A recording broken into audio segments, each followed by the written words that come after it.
मित्रों नमस्कार। नमस्कार सर। Doctor sir. जी सर। रितेश जी जी। जी सर, जी सर। जी, प्रारंभ किया जाए। हाँ बिल्कुल, प्रारंभ करते हैं सर। मुझे जो आज हम लोग जो अ, भारतीय संचार के ऊपर जो आज व्याख्यान की कड़ी में हम लोग शुरुआत कर रहे हैं, तो मैं तो ये कहूँगा कि एक ये अच्छी शुरुआत है integrated society of media professionals की, कि हम जो है संचार माध्यम के ऊपर इस तरह के जो वेबिनारों से इतर इस तरह के व्याख्यान की शुरुआत कर रहे हैं। तो आपको साधुवाद, और देवेंद्र जी जी जी। प्रतिनिधित्व कर रहे हैं, उनको भी साधुवाद। और जी सर, आप अपने कार्यक्रम में आज का अपना व्याख्यान शुरू करें। जी। जी धन्यवाद रितेश जी। और हम सभी जानते हैं कि इस तरफ जो विषय है, इस तरह के किसी का ध्यान आकर्षित नहीं हुआ है। ये हम लोगों की पहली पहल है। अ, और मुझे ऐसा लगता है कि इस पहल का जो परिणाम मिलेगा वो ठीक मिलेगा। जैसा कि आप जानते हैं कि हमारी संस्कृति में जो समृद्ध भारतीय संस्कृति है, उसमें बहुत सारे ऐसे विचार, प्रतीक चिन्ह और चरित्र, भले ही वो कपोल कल्पित हों अथवा वास्तविकता के धरातल पर हों, उनके आधार पर ही यहाँ की जो जीवन शैली है वो बहुत दूर तक प्रभावित होती है, जिसका सीधा सीधा संबंध हमारे अ, संवाद, संप्रेषण, व्यवहार और सामाजिक जो दायित्व हैं उनको प्रभावित करती हैं। तो ऐसी कड़ी में पहली कड़ी है ब्रह्म का। वस्तुतः जो हमारी मूल भाषा है वो संस्कृत है, सभी भाषाओं की जननी संस्कृत है। और संस्कृत के ही धातु से ये ब्रह्म का उद्भव हुआ है, ब्रह्म शब्द का। तो अब तक बहुत सारी धारणाएं हैं जो हमारे सामने लिखित में और जनश्रुतियों में आई हैं कि ब्रह्म क्या है। ब्रह्म सच्चिदानंद स्वरूप जगत का मूल तत्व है। अब सच्चिदानंद स्वरूप जगत का मूल तत्व है में मतलब कि ये जगत जो है, जो संसार है, वह सत्य का एक स्वरूप है, सच का एक स्वरूप है। और उसका जो मूल आधार है, मूल तत्व है, वह ब्रह्म है। एक अन्य मान्यता है ब्रह्म ईश्वर या परमात्मा है। दूसरा है ब्रह्म अंतरात्मा, विवेक है। ब्रह्म तत्व के ज्ञान को समत्व दृष्टि व संबुद्धि से प्राप्त या अनुभव किया जा सकता है। ब्रह्म एक विचार है जो वेदों में उल्लिखित है। ब्रह्म एक चेतन शक्ति है, ईश्वर ही चेतन शक्ति है। वह शरीर में वही चेतन शक्ति आत्मा होती है। ब्रह्म स्वयं की इच्छा, भाव, विचार, सोच है। सब कुछ जो दिखता है और जो नहीं दिखता है वह भी ब्रह्म है। इन सब धारणाओं से जो एक चीज निकलकर सामने आती है वह ब्रह्म की स्पष्टता को बहुत अधिक व्याख्यात करती है, और उसके मूल बिंदु में आत्मा, ब्रह्म या आत्मा, या कभी कभी कहीं कहीं परमात्मा को भी आत्मा कहा गया है, आत्मा को परमात्मा कहा गया है। तो आत्मा या ब्रह्म क्या है, यह आपने इन विचारों में देखा। और आत्मा की जो गति है, वो गति का जो क्रम है, वो हमें मालूम है कि मनुष्य के जन्म के क्षण चेतना या आत्मा उसके हृदय में उत्पन्न होती है, जो उसके चैतन्य मन, अवचेतन मन, अंतर्मन, मन तथा मस्तिष्क में प्रवेश करती है। इसका अर्थ यह है कि व्यक्ति का जो जन्म होता है, जन्म के समय जब बच्चा अपनी माँ के गर्भ से बाहर आता है, तो वहां जो जीव है, जो चेतना या आत्मा है, वो उसके हृदय में निवास करती है। और वहां से जो चैतन्य मन है, चैतन्य मन का अर्थ है कि एक जागृत अवस्था में मन की दशा, और फिर वो अवचेतन मन में प्रवेश करती है। पहले चेतन मन, फिर अवचेतन मन, फिर अंतर्मन, और मन तथा मस्तिष्क में प्रवेश करती है। मनुष्य के मृत्यु के बाद वही चेतना या आत्मा मन से, अंतर्मन से, अवचेतन मन से, चैतन्य मन से होते हुए दूसरे शरीर में अवचेतन मन, अंतर्मन, मन तथा मस्तिष्क में प्रवेश करती है। यही क्रम हर जन्म में होता है। और मनुष्य और ब्रह्म का क्या संबंध है? मनुष्य व ब्रह्म, मनुष्य एक साधन है और ब्रह्म अविनाशी है। मनुष्य जब जागता है, तब हृदय से ऊर्जा का विखंडन हो प्राण शक्ति या ब्रह्म एक सचेत ऊर्जा, फिर स्वर ऊर्जा बनकर अंतर्मन का निर्माण होता है। ध्वनि से मस्तिष्क में चेतना उत्पन्न होती है। यह चेतना पंच महाभूत आकाश, वायु, अग्नि, जल, पृथ्वी बनकर ज्योति स्वरूप ब्रह्म के रूप में आती है। मनुष्य जब सोता है, तब निर्गुण या निराकार ब्रह्म में समा जाता है। तो इससे तीन चीजें यहाँ पे हम लोगों को समझने की जरूरत है कि आखिरकार जो ये अवधारणाएं हमारे समक्ष प्रस्तुत की गई हैं, वो कितनी वैज्ञानिक हैं, अवैज्ञानिक हैं, जो भी है।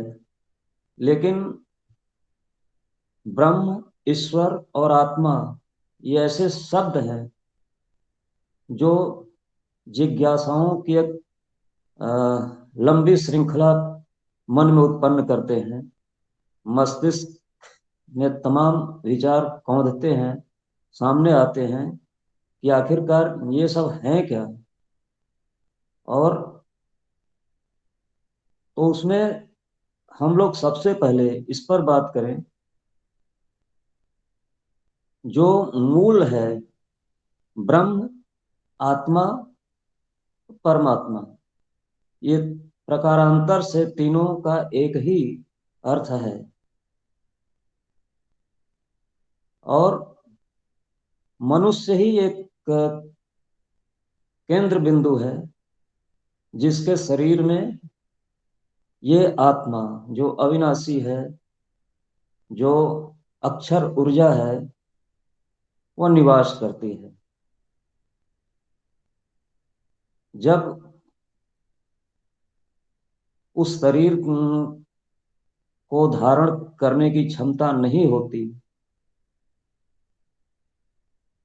वह शरीर धीरे धीरे जीर्ण शीर्ण होने लगता है, अवसान की तरफ बढ़ता है, तब आत्मा उसका साथ छोड़कर निकल जाती है। फिर कहाँ जाती है, ये भी एक बहुत बड़ा सवाल है। तो ये जो ब्रह्म है, आत्मा है, ईश्वर है, इन्होंने हमारे बहुत से सामाजिक आचार व्यवहार, धार्मिक क्रियाकलाप और उससे जुड़े समस्त जितने भी क्षेत्र हैं, आर्थिक, सामाजिक, राजनीतिक, धार्मिक, वैज्ञानिक, सभी में इन धारणाओं का व्यावहारिक रूप से दखल है। और इन्हीं धारणाओं के ऊपर हमारे बहुत सारी जो क्रियाकलाप हैं वो बहुत प्रभावित करती हैं, आर्थिक रूप से, सामाजिक रूप से। वो प्रगति में बाधक भी हैं, तो कहीं प्रगति के मानकों को तय करती हैं, कहीं मानसिक संतुष्टि देती हैं, और कहीं न कहीं एक समाज को भी बांध कर रखती हैं। जो सामाजिक संगठन है उसमें बिखराव को रोकने के लिए भी ये धारणाएं महत्वपूर्ण भूमिका निभाती हैं। तो हमें ये देखना है कि जो हमारे संचार के जो माध्यम हैं, संचार के माध्यम में मनुष्य खुद सबसे बड़ा एक माध्यम है, अ, संदेशों का निर्माता है, उसको व्यावहारिक रूप प्रदान करता है। तो हमें इस पर विचार अवश्य करना चाहिए कि वास्तव में इनका क्या अर्थ है, और क्या ये अब भी व्यवहार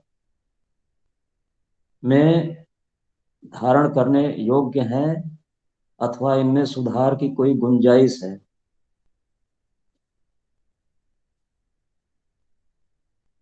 अब मैं मूल रूप से इस पर अपना विचार रखूं कि आखिरकार ये जो जीवन है, जो आत्मा है, वो कहाँ से उद्भव होती है, कौन उसका स्रोत है, जो इस मनुष्य के शरीर ने के साथ साथ अन्य जो जीव हैं, पशु समाज, जीवाणु विषाणु का जो वर्ग है, इन सब में वो जो गति है, जो प्रचलन है उनका शरीर का, वो कैसे संभव है, कैसे संभव हुआ है, और किस शक्ति द्वारा ऐसा हुआ है, ये अभी भी रहस्यमय है। और आने वाली संभवतः कई पीढ़ियों तक ये अनुत्तरित रहेगा। तो आइए मैं पहले इसी पर चर्चा करता हूं कि आत्मा, ब्रह्म या ईश्वर, तीनों को एक ही तुला पर तोलने की कोशिश की गई है, जो भी धारणाएं अब तक सामने आई हैं। तो उसमें मैं अपने को एक काल, समय, समय का भी, समय के रूप में भी ब्रह्म, आत्मा या ईश्वर है, उसकी भी अवधारणा में ये भी है कि वो काल भी है, वक्त है, समय है, ऊर्जा भी है। तो वो जो वक्त है, जो समय है, उस समय को मैं अपनी वाणी में, अपने शब्दों में मैं व्यक्त करना चाहता हूं। मैं काल हूं, मैं सृजन करता और विनाशक दोनों हूं। यही अंतिम सत्य है कि जिन पदार्थों, वस्तुओं, जीवों की विशिष्टताओं को मैंने उनमें उकेरा है, उनमें उत्पत्ति और नष्ट होने का तत्व स्थापित है। उत्पत्ति एवं विनाश एक जैव अजैव के दो चित्र हैं। एक प्राणी जन्म लेता है तो दूसरा प्राणी पृथ्वी से सदा के लिए लुप्त हो जाता है। एक पदार्थ विभिन्न तत्वों के घटकों से संयोजित होता है तो दूसरा पदार्थ अपने तत्वीय घटकों का विखंडन करता है।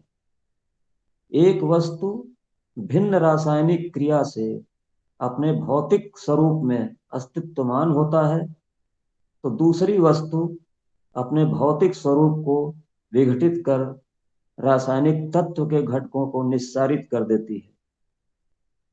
एक मनुष्य अपने मस्तिष्क घरौदे में विचारों की उत्पत्ति करता है तो उसी वक्त विचारों के भ्रंश, वाक व पुनर्रचना का कार्य होता है।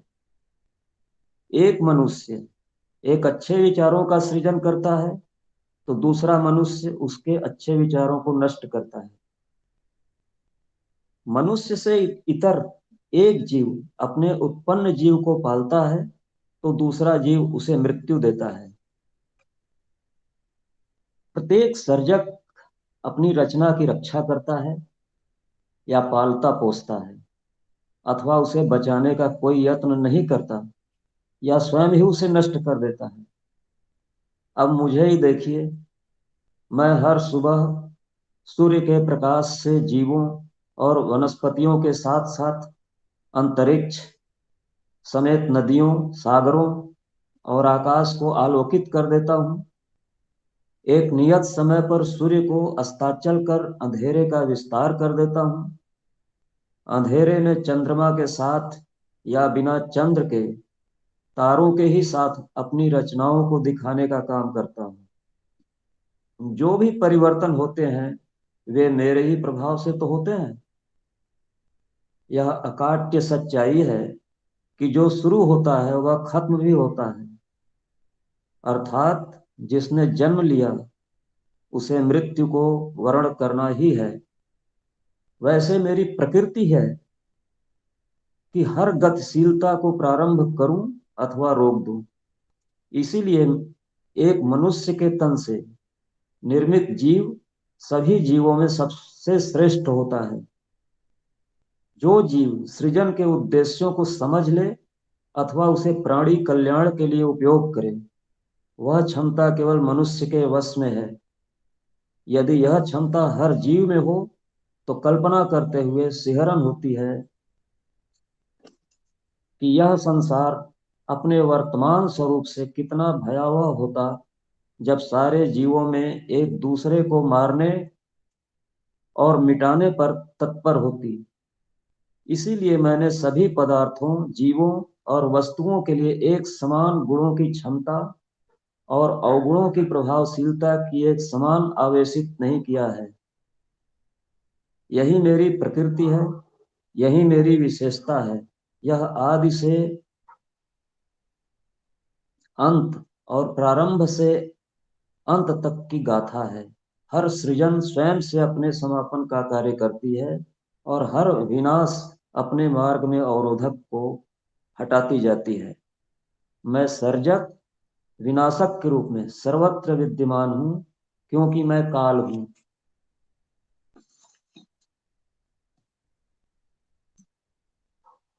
अब मनुष्य की जो धारणा है, मनुष्य कैसा दिखता है, मनुष्य पर बात करें। मनुष्य की जो शारीरिक बनावट में रसायन तत्वों की मूल भागीदारी है और भौतिक स्वरूप में उसकी रंगत, कद काठी, अंग प्रत्यंग तथा हाव भाव प्रदर्शित होते हैं। प्राणी जगत का सबसे अनोखा और सर्वश्रेष्ठ जीव है मनुष्य। मनुष्य एक ऐसे शरीर का स्वामी है जिसमें सूचनाओं व भावनाओं की केंद्रीकृत संजाल के रूप में उसका मस्तिष्क विद्यमान है। सूचना संजाल और शारीरिक गतिशीलता के तमाम उपक्रमों को गतिमान करने के लिए खुद का विद्युत गृह, जिसे हम माइटोकॉन्ड्रिया कहते हैं, शरीर में स्थापित है। बोलने, सुनने और देखने के अंगों, प्रजनन अंगों, सीधे होकर चलने वाले अंगों, सूचनाओं और जानकारियों के भंडारण वाले अंगों तथा इनसे संबंधित तथ्यों के विश्लेषण की क्षमता वाले अंगों के साथ मनुष्य की विशेषताएं हैं।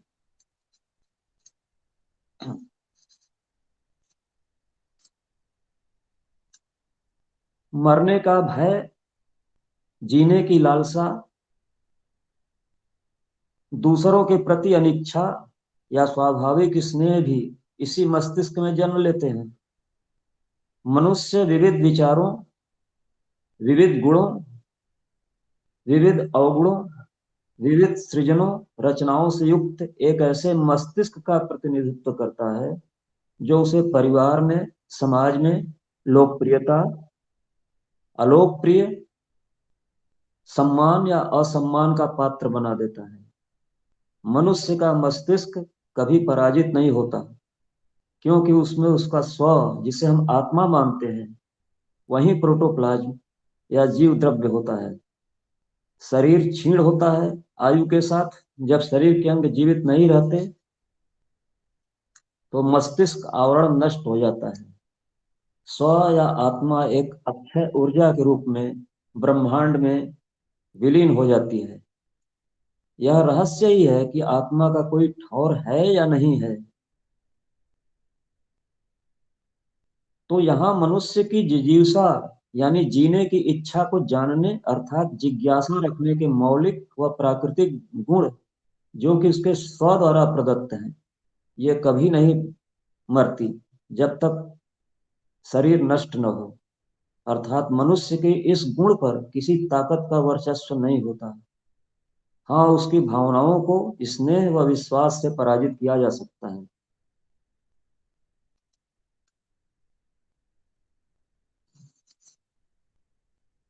अब बहुत सारे ऐसे, इन धारणाओं के बाद बहुत सारे ऐसे जो प्रश्न हैं उसकी तरफ आता हूं। क्या यह संभव है कि धरती के अलावा भी कोई जीवित प्राणियों का कोई ग्रह है? तो भारत समेत कई देशों में यह माना जाता है कि धरती के अलावा भी कई ऐसे ग्रह हैं जिन पर जीवित प्राणियों का निवास है। भारत में मनुष्य उत्पत्ति के संबंध में जो धारणाएं हैं उनसे पता चलता है कि मनुष्य जिस लोक से पृथ्वी लोक पर अवतरित हुआ है वह जलराशि वाला स्थान था। दिलचस्प कथा है कि नारायण, नारा अर्थात जल और आयन अर्थात निवास, ने सृष्टि की रचना के लिए जल उत्पन्न किया। विष्णु के शरीर में भ्रमण करने वाले मार्कंडेय उनके मुंह से बाहर आ गए तो उन्हें सर्वत्र अंधकारमय महासागर को महसूस किया। प्रलय बाद जल में रहने वाले विष्णु की नाभि से पद्म पैदा होता है। तत्पश्चात ब्रह्म उत्पन्न हो सृष्टि रचते हैं। इसमें पहले मत्स्य, सूकर, नरसिंह, नर या मनुष्य की रचना की गई। इसके यह प्रतिपादित हुआ कि प्रलय के पहले जल वाला और प्रलय बाद पृथ्वी वाला स्थान था। रामायण महाभारत काल में 3 लोकों पृथ्वी, नरक यानी पाताल लोक और स्वर्ग यानी आकाश लोक का उल्लेख है। महाभारत काल में रचे ग्रंथ श्रीमद् भागवत गीता में आत्मा व शरीर के संबंधों की चर्चा करते हुए ब्रह्मांड की कल्पना पाई गई।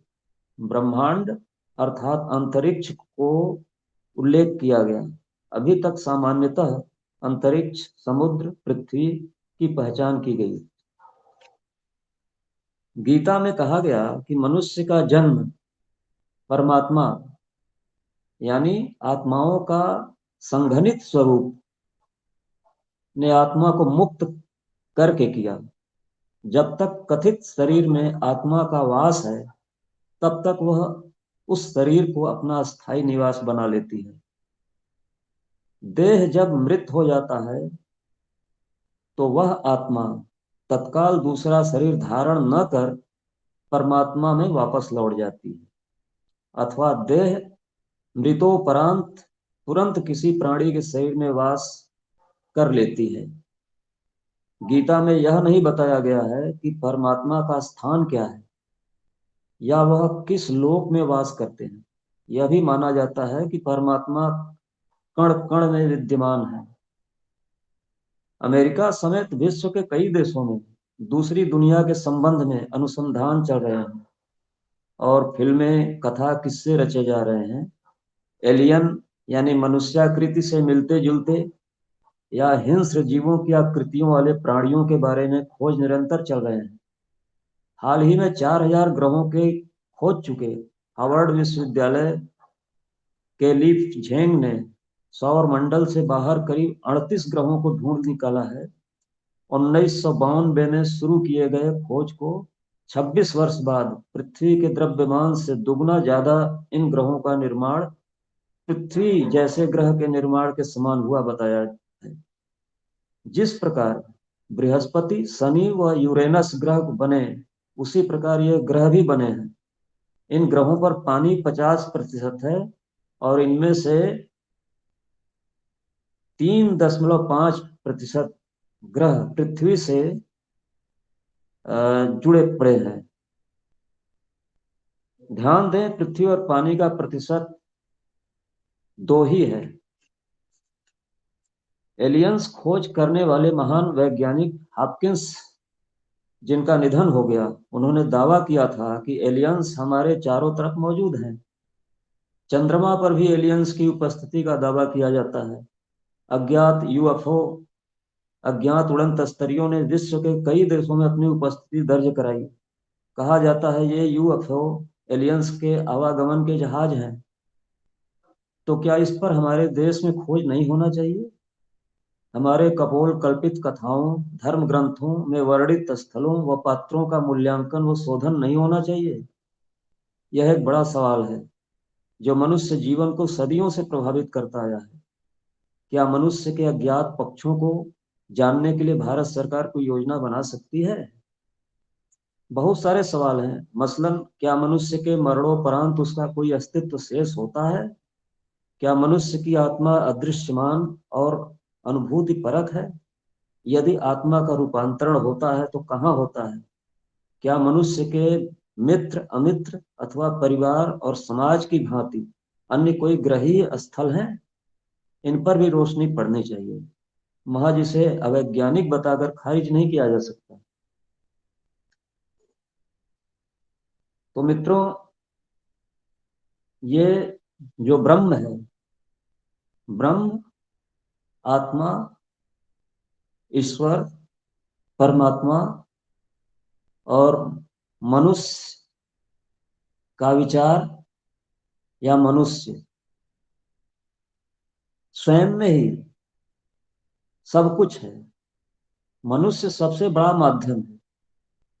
ये जो निष्कर्ष निकल कर सामने आया है कि ब्रह्म क्या है, आत्मा क्या है, परमात्मा क्या है, तो मनुष्य इन सभी का एक सबसे बड़ा दृश्यमान साधन है। और मूल रूप से यह भी सत्य प्रतीत होता है कि मनुष्य का जो सोच है, जो विचार है, वो महत्वपूर्ण है। अगर इसको हम महज एक वैज्ञानिक, जीव वैज्ञानिक दृष्टिकोण से देखें तो महज मनुष्य मात्र एक जीव है, अन्य जीवों की भांति, जो जन्म लेता है और एक अपनी जो अवधि है उसके बाद उसका शरीर नष्ट हो जाता है। लेकिन अगर हम मनुष्य होने के नाते अगर इन सब चीजों पर विचार करें तो निश्चय ही ये जो हमारे भारतीय धर्म ग्रंथों में जो भी चरित्र चित्रण किए गए हैं, जो कल्पनाएं की गई हैं वह उनको समझने और जानने की जरूरत है, जिसको कि बहुत सारे लोग नहीं जानते, नहीं समझते। तो जिस दिन ये जिज्ञासा शांत होगी, उस दिन शायद एक संचार का संप्रेषण अलग होगा, और उससे निकलने वाले संदेश भी सकारात्मक होंगे, और मनुष्य के समाज की गति में बहुत कुछ रचनात्मक बदलाव देखने को मिलेगा। और इस तरह के भी बहुत सारे हमारे पास चरित्र हैं। देवी देवताओं के नाम हैं, और धर्म तमाम रचनाओं, कृतियों के नाम हैं। तो उन पर अलग अलग हम इसी तरह के व्याख्यान आयोजित करने की योजना बना रहे हैं। और अब अगला जो हमारा होगा वो 23 जनवरी को, वो होगा जगत पर, यानी संसार पर। और ये उसमें आएंगे हमारे प्रोफेसर अशोक कुमार पोद्दार जी। तो मित्रों, हम अपनी बात यहीं पर समाप्त करते हैं। और हम चाहते हैं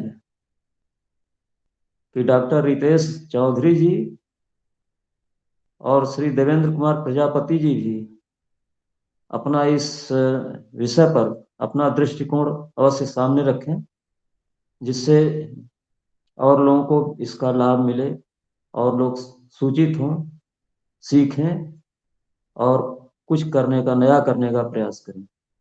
धन्यवाद। धन्यवाद सर, बहुत बहुत धन्यवाद।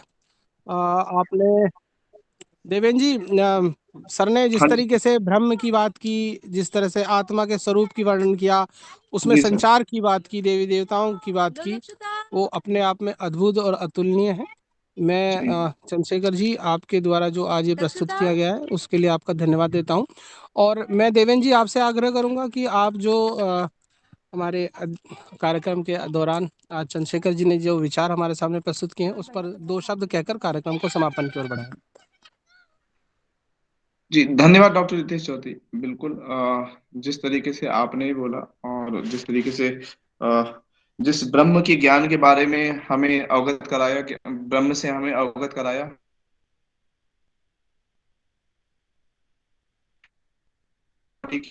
चेयरमैन मिस्टर चंद्रशेखर जी ने, मैं तहे दिल से इसका स्वागत करता हूँ और धन्यवाद देता हूँ कि हमें जो ब्रह्म का ज्ञान कराया है, उसके लिए बहुत बहुत धन्यवाद। और इसी कड़ी में मैं कुछ अपने विचार प्रकट करना चाहूंगा कि गीता गीता में ब्रह्म के बारे में बहुत चीजें लिखी हुई हैं, और गीता में आपके आत्मा के बारे में और उसके बारे में भी बहुत लिखा हुआ है कि आत्मा अजर है, अमर है, और उसको कोई ना मार सकता है, ना ही काट सकता है, ना जला सकता है, ना सुखा सकता है। तो गीता का एक श्लोक है जो कि मैं आप सबके साथ साझा करना चाहूंगा।